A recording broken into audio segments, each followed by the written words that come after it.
The silence before the war for years, Earth was peaceful, people were busy with their lives working. Laughing, building, the stars above were quiet, just small lights in the sky. No one knew that something terrible was watching. In a deep underground lab in Alaska, Dr. Emily Cross, a space signal expert, sat in front of her computer. She worked night shifts, listening to sounds from space. Mostly, it was silence. But on one cold night, her screen blinked red. Unknown signal detected, the computer said. Emily leaned forward. The signal was strange. It didn't sound natural. It had a pattern like a language. She recorded it and sent it to the World Space Authority. But they didn't reply. 2 days later, all communication with Earth's moon base went silent.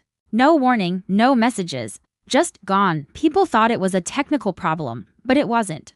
Far away, across the stars, on a planet made of black glass and blue fire, the Xerax Empire held a war meeting. They were tall, cold creatures with skin like steel and eyes that glowed red. A large screen showed Earth spinning slowly. They are simple. Weak, said General Valzar. They still burn fuel to fly. They still fight each other. This will be easy. The room laughed. Emperor Zertal, sitting on a throne of bone and crystal, raised his hand. Begin the test, he said. On Earth, strange things started happening first. 5 satellites stopped working at the same time. Then space telescopes saw dark shadows moving near Jupiter. And then the biggest shock, Mars colony Alpha, Earth's first home on another planet, sent a distress signal. We are under attack. They are not human. Then silence. The video ended with static. Earth fell into panic. The news showed images of the destroyed Mars station. People were scared. Social media went crazy. Some said it was a hoax. Some said it was the end. In the skies above Earth, the Global Defense Network went online. Space forces around the planet prepared for something. Anything. At a hidden command center, Commander Daniel Reyes, leader of Earth's orbital defense, stared at a blinking red dot on his screen. Is this real? He asked. Yes, sir, replied the officer beside him. Multiple unknown ships entering the edge of the solar system. Reyes looked out the window where the stars seemed calm. They're not calm, he whispered. They're coming back on the alien world. General Valzar grinned. Earth is scared. Good. Let fear weaken them before we strike. The aliens didn't come for peace. They didn't want to talk. They came for one reason: to conquer. Emily Cross, still in her lab, continued decoding the original signal. She played it again and again, slowing it down. Then, suddenly, she heard words. Not human words, but she understood their meaning. A cold message repeated. Test begins. Weak life will be erased. Her hands shook. She ran to call the military. They're not just watching, she said. They're planning something big. But it was already too late. That night, hundreds of lights appeared in Earth's sky. People pointed their phones. They thought it was a meteor shower, but these lights didn't fall. They hovered. Then, one by one, they blinked and vanished. Across the globe, power grids flickered. The internet slowed. GPS systems failed. Airplanes were grounded. Satellites went dark. Something was happening, something invisible. In the command center, Ray stood up. This is no drill, he said. Red alert. Get every ship in the sky. In New York, a child looked out of a window and pointed up. Mom, look, a star is moving. His mother looked up and saw a black triangle blocking out the stars. No sound, no engine. Just a shadow, the boy whispered. Is that a spaceship? She pulled him back inside. High above Earth, the alien fleet waited. They didn't attack. Yet, they watched. General Valzar wanted Earth to feel fear. He wanted humans to beg. But he didn't know humans don't beg, they fight. And in that quiet moment before war, humanity began to change. For the first time in history, all of Earth united. Scientists, soldiers, engineers, all working together. One voice, one purpose. To survive. Commander Reyes stood in front of his team. They think we're weak, he said. They think we'll run, but this is Earth. We don't run, we rise. In the dark of space, the first alien ship moved closer. The war hadn't started yet, but it was coming. And when it did, the galaxy would never forget the name of humanity. Asterisk. The first strike, the first attack came fast. In the black silence of space, a giant alien ship broke through the shadow of Jupiter. It moved like a predator, silent, cold, perfect. Behind it, 5 smaller crafts followed, shaped like knives, glowing with a strange red light. Commander Daniel Reyes watched from Earth's defense station. Confirm targets, he said. An officer replied. Hostile vessels confirmed. No response to communication. Speed increasing on Earth. Every country was watching. The alien ships were heading straight for Luna Base, Earth station on the moon. Luna Base had 112 people, scientists, soldiers, engineers. They were the first target. Within minutes, alien fire cut through the base's defenses. Laser beams melted metal. Oxygen tanks exploded. People screamed. The attack was brutal and one-sided. Commander Reyes could only watch as Luna Base was torn apart. "We've lost them." A voice said behind him. Reyes closed his eyes. "They want us to be afraid," he said. "They want us to think it's over." He opened his eyes. "It's not, on the alien command ship." General Valzar watched with cold interest. "So this is Earth's strength?" he said. "One punch and they fall," a young alien officer replied. "We destroyed their moon base in minutes." Valzar didn't smile. "Then it's time for Earth itself." But Earth was not ready to die. Commander Reyes called a secret meeting. Inside a steel bunker deep underground, the last plan was created. The plan was simple and dangerous. "We attack one of their ships," Reyes said. "Capture it, learn it, use it." The room fell silent. "Sir, that's suicide," someone said. Reyes nodded. "Yes, but it's better than waiting to be wiped out." 5 pilots volunteered. They knew the mission was almost impossible. Their names were LT Mason Lee, LT Ava Torres, CMDR Rafi Malakang, Sarah Vance, and Reyes himself. They took off in the Valkyria, Earth's fastest stealth fighter. Above Earth, the alien patrol was scanning satellites when the Valkyria struck. The ship zoomed through the enemy formation, dropping EMP bombs. The alien shields flickered. "LT Ava, we've got a hole." Taking the shot, the human ship slammed into one of the smaller alien crafts. Explosions rocked the sky. Lights flashed. Then silence. Inside the wrecked alien ship, Reyes and his team moved fast. Their suits gave them oxygen for just 30 minutes. The inside was strange. No corners, glowing walls, alien symbols. It felt alive. "Get the core data," Reyes said. Sarah connected a translator to the ship's main computer. "It's working," she whispered. "I'm downloading everything." But they weren't alone. An alien soldier appeared, tall, armored, weapon ready. LT Mason raised his blaster and fired. The alien dropped. Silence again. They escaped seconds before the wrecked ship exploded.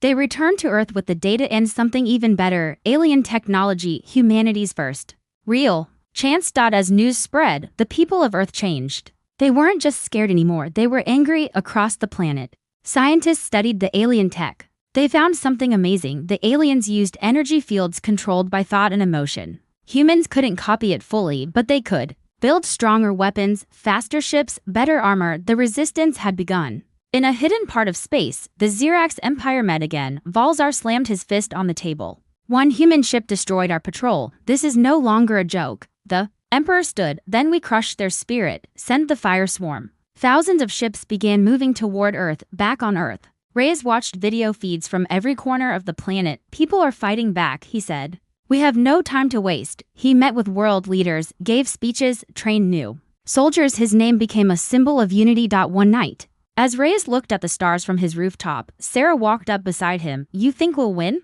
she asked. He didn't answer right away. Then he said, "They think we're weak. They don't know us at all." Meanwhile, Emily Cross, the scientist who first heard the alien signal, made a shocking discovery. Buried deep in the alien data was something strange: coordinates. Not Earth, see another world, a hidden signal calling someone. "There's something else out there," she said. "Maybe not all aliens are our enemies." At the end of part 2, a message is broadcast across all human frequencies. It's in the alien voice, but translated. It says, "Earth has one cycle left. Surrender or be destroyed. We are the Xerax. We do not fail." Reyes stands before his team. He looks into the camera and says, "Then you'll learn what happens when humans don't surrender."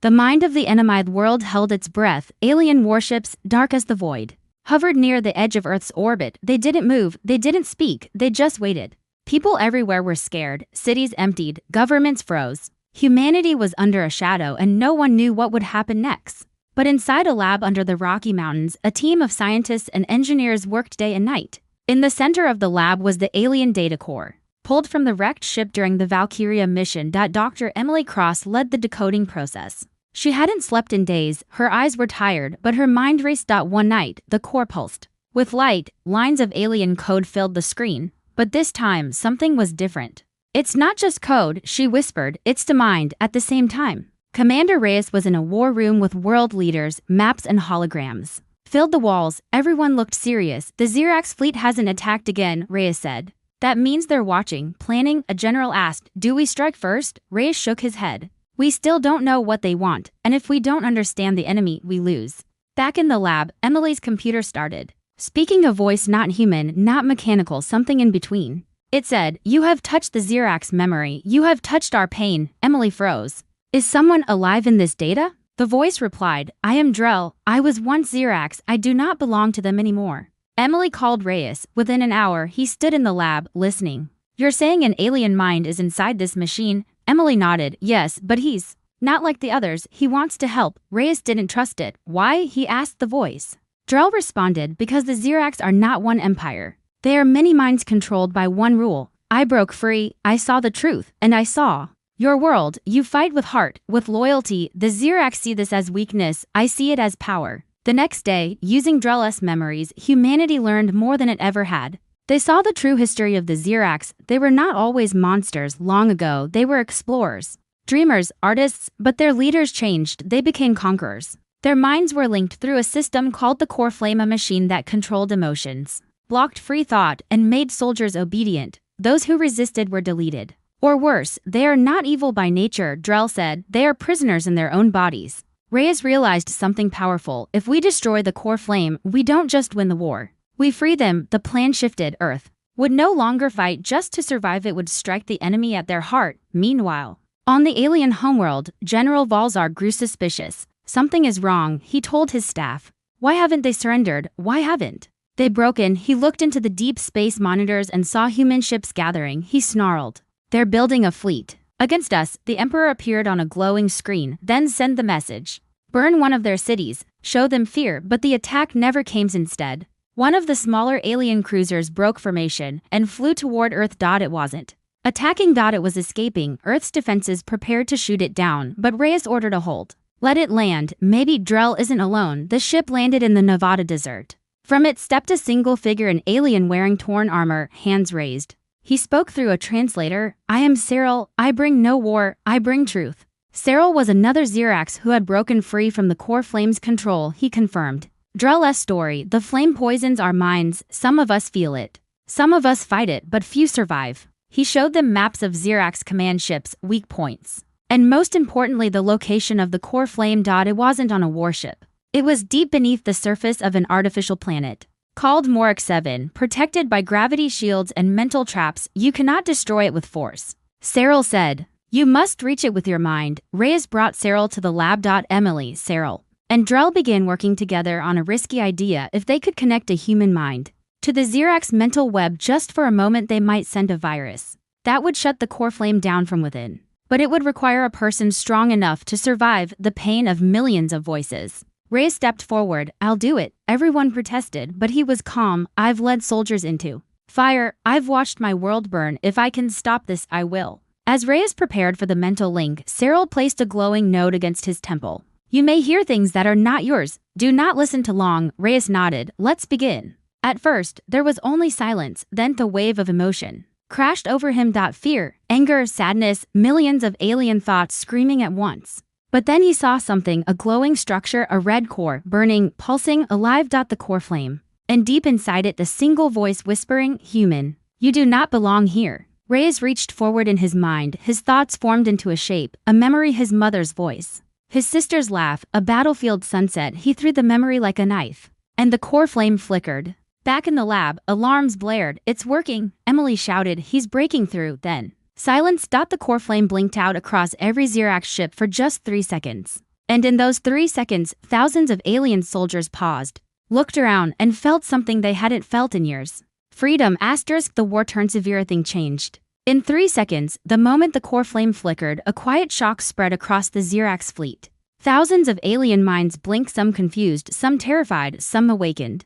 For the first time in generations, many Xerax soldiers heard their own thoughts. The silence that had ruled their minds for so long was gone, even if only for a moment. Some wept. Some screamed, a few fell to their knees, others looked toward Earth. In the hidden command bunker on Earth, Reyes opened his eyes, sweat poured down his face, his hands shook. Dr. Emily Cross rushed to him. You did it, she said. You touched the flame. Reyes nodded slowly. It's not a weapon, it's a prison. They're not evil, they're trapped across Earth's skies. Radar showed something strange. Xerax ships were turning around, not fleeing, changing sides. Commander Reyes called it the spark effect. Those who tasted freedom for even a few seconds now wanted more, and some were ready to fight for it. In low Earth orbit, a new ship approached the International Defense Fleet. Its markings were Xerax. But it sent no weapons, no threats, only one message. We are no longer theirs, we choose to stand with you. Inside the ship were 50 freed Xerax fighters. They bowed before Reyes on the space station. "You showed us the truth," their leader, Kelleran, said. "Let us help you finish it." With the help of the freed Xerax, Earth made fast progress. They learned how to shield minds from the core flame. They created new helmets that blocked psychic control. They upgraded human ships with Xerax armor and energy weapons. Humanity now had a fleet not as big as the enemies, but faster, smarter, and full of new hope. For the first time since the war began, Earth had a chance to win, but the enemy wasn't. Sleeping. General Valzar was furious. He watched videos of Xerax soldiers helping humans. He screamed, smashed control panels, and slammed his fist into the wall. "Burn the traitors!" He roared, "and burn Earth with them." The Emperor's voice came from a speaker above. "Control is weakening. Begin the full invasion. Crush the rebellion." 10,000 ships began moving toward Earth. They were coming faster than anyone expected. Humanity had only days. Commander Reyes gathered his team in the war room. A hologram of the solar system floated in the air. Red dots enemy ships filled half the space. "This is our last stand," Reyes said. "We can't win by power, we win by truth." He turned to Kelleran. "We need to reach more Xerax minds. Not just with ships with memory, with emotion." Kale nodded. "There is a way, a signal. A pulse that can echo through their network. It must be broadcast from within one of their own ships." Reyes smiled. "Then let's steal one." The mission was named Operation Dawnfire. The goal, to capture a Xerax command ship, send an emotional signal from a human mind into the enemy's control network, and shut the core flame down completely. But the plan was risky. They needed to board a ship during battle. Every second would matter. Reyes selected a team of humans and freed Xerax. They trained together. They shared meals. They learned to trust. Lt. Ava Torres, the Valkyria pilot, stood beside a Xerax warrior twice her size and joked, "If I die, you're carrying me home." The alien replied, "You humans are small but very heavy with courage." The day of the battle arrived. Above Earth, a massive alien fleet appeared. Their ships formed a dark wall in the sky, but Earth was ready. The human Xerax fleet rose to meet them. From New Delhi to New York, people watched on screens, praying, hoping. The battle began. Blasters fired, ships exploded. Lights flashed like stars being born and dying in seconds. In the middle of the chaos, the Dawnfire team broke through enemy lines. Their target, the command ship Sovereign of Flame. They crashed into its hull and boarded through a blast tunnel. Inside, everything was silent. No alarms, no resistance. Too easy. Then it hit, a psychic wave. The core flame's control system had been activated. One of the team members screamed and collapsed. Another turned his weapon on Reyes. Kale jumped in front of the shot, taking it in the chest. "Keep going," he shouted. "End it." Reyes and Ava reached the control room. They set up the signal device. Emily's voice came through the earpiece. "We're ready, Reyes. Remember something strong, something true." He closed his eyes, and he remembered his first day as a soldier, his mother's old song, a child saluting him before the Luna base attack. The night sky before war changed everything. He opened his eyes and sent the signal. Across the Xerax fleet, a wave spread, not data, not noise, emotion. Memory. Humanity. Soldiers stopped mid-fire. Pilots dropped their controls. Some screamed, some cried. Some whispered one word, "free." In the Earth war room, Emily watched the map. One by one, red dots turned white. "They're waking up," she said. In space, Reyes looked out the window of the alien command ship. The stars were still the same, but something had changed. The war was not over, but the tide had turned. Earth's last stand. Stars were silent again, but it wasn't over. Even after thousands of Xerax minds had broken free, the core flame wasn't destroyed. Its power was damaged, yes, but its heart still burned deep. Within Morix 7, the artificial planet hidden behind the Xerax lines, and now, it was angry. The Emperor of Xerax, no longer calm, no longer watching, declared total war. "Earth has poisoned our minds. Humanity must be erased. No memory, no name." What came next was the largest fleet the galaxy had ever seen. From beyond Saturn, massive dreadnoughts emerged. 30,000 warships shaped like blades, crawling with weapons, rushed toward Earth at terrifying speed. Even with defectors and new allies, Earth's defense could not match that power. Humanity had only one hope: destroy the core flame. Now. Inside Earth's command center, Commander Reyes stood before the War Council. His face was pale. He hadn't slept in days, but his voice was strong. "We can't stop that fleet in open battle. We stop them by ending their control. We hit the core flame at its root." He pointed to a glowing red dot on the star map.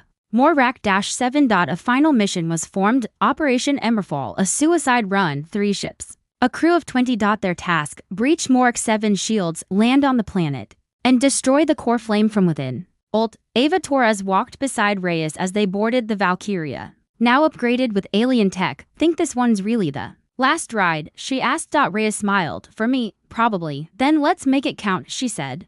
The Emberfall squad launched into the black void, heading straight into the storm. Behind them, Earth readied for battle. Every city had defenses. Every person prepared. Children were sent to underground shelters. Soldiers stood on rooftops. The world was quiet but not afraid, because this time they would not go down without a fight. The first wave hit Earth's orbit in fire. Alien missiles rained down like shooting stars. Defense satellites fired back. Explosions lit up the sky. Xerax ships clashed with Earth's new hybrid fighters, human pilots. Alien allies, side by side. The skies above Earth burned, but the real war was far from Earth. As the Valkyria reached Mork 7, the planet came into view. It wasn't a natural world, it was made of metal and fire, surrounded by asteroid defense rings and massive rotating shields. It looked like a heart made of hate. The team braced themselves, all weapons ready, Ava said. This is it. The ships hit the shield wall hard. The Xerax defense system activated instantly. Red beams flew in all directions. Two human ships were hit. One vanished in a bright blue flash.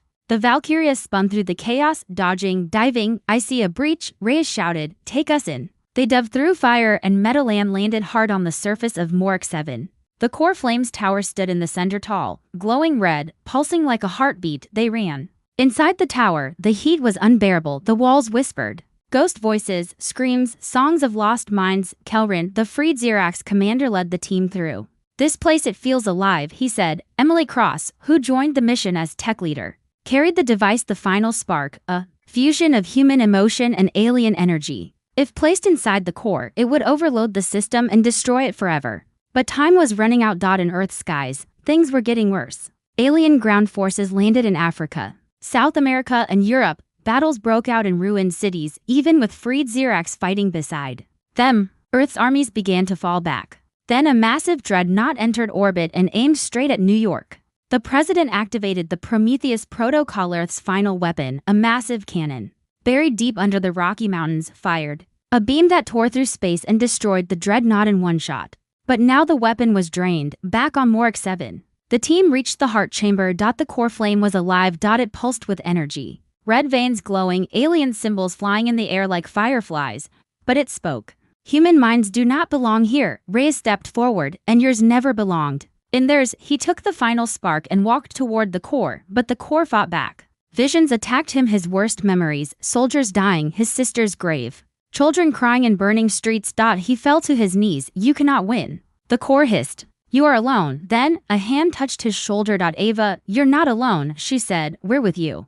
Behind her stood Emily, Kale, Cyril, the team, some human, some alien, but all united. Reyes stood up, and he smiled. You never understood us. That's why we'll win. He shoved the final spark into the core. Light exploded. The core screamed. The walls cracked. The fire turned to white. Every Xerax ship across the galaxy froze. Then the control broke. One by one, the ships powered down. Soldiers woke up. And for the first time, they were truly free. The battle above Earth stopped. The enemy laid down their arms. The war was over, but the price was high. On Mork 7, as the core collapsed, Reyes stayed behind to make sure it was destroyed completely. Ava screamed through the calm. You don't have to do this. He smiled. One last time. Yes, I do. And the line went silent. Back on Earth, the world mourned. And celebrated. A statue was built in the ruins of the New York attack, a tall figure looking at the stars. It said, Daniel Reyes. He lit the fire in the dark. Humanity had survived, and the galaxy would never forget them. The rise of Earth war was over.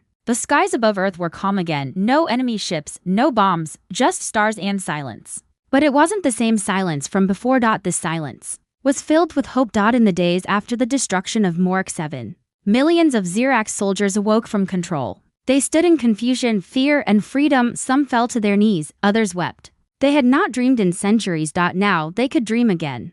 Commander Daniel Reyes never returned from the mission. His body was never found, but every free Xerax, every human soldier, every child who survived the war remembered his name. A voice echoed in their hearts. You never understood us. That's why we'll win. On Earth, cities began to rebuild. Rubble was cleared. Fires were put out. The flags of war came down. In their place came a new symbol, a planet surrounded by stars, held by hands, human and alien together. At the United Earth Assembly, Dr. Emily Cross stood before the world. The war showed us our worst fears. she said, but it also showed us our greatest strength each other. Behind her stood Kelleran and Cyril, the two freed Xerax who helped save humanity. They were now ambassadors, not enemies. A massive meeting was called in orbit above Earth. Representatives from over 11 alien species, many freed by the fall of the Xerax Empire, arrived in glowing ships. Some had wings, others had scales. Some communicated with lights or scent, but all came in peace. They gathered in Earth's newly built Galactic Unity Station, floating just beyond the moon. For the first time ever, Earth had a voice in the galaxy. Lt. Ava Torres sat by the station window, staring at Earth below. "We survived," she whispered. She still heard Ray's voice in her dreams, but now it didn't hurt. It inspired. Back on the ground, schools reopened. Children studied science, not war. People explored the stars not in fear, but in wonder. And for the first time in history, Earth launched a ship not for war, but for peace. The vessel was called the Reyes, in honor of the man who gave his life to save two worlds. It was fast, strong, and filled with a crew of humans and aliens, equal partners. At its helm stood Ava Torres, now promoted to fleet captain. She looked out at the galaxy and smiled. "Let's go see what's out there." The galaxy watched Earth closely. Some feared it, some admired it, others didn't know what to think. How did a small, divided, young world defeat the mighty Xerax? The answer became a saying, repeated across planets: they are human, they don't give up. In the ruins of the Xerax Empire, the freed species built new cities.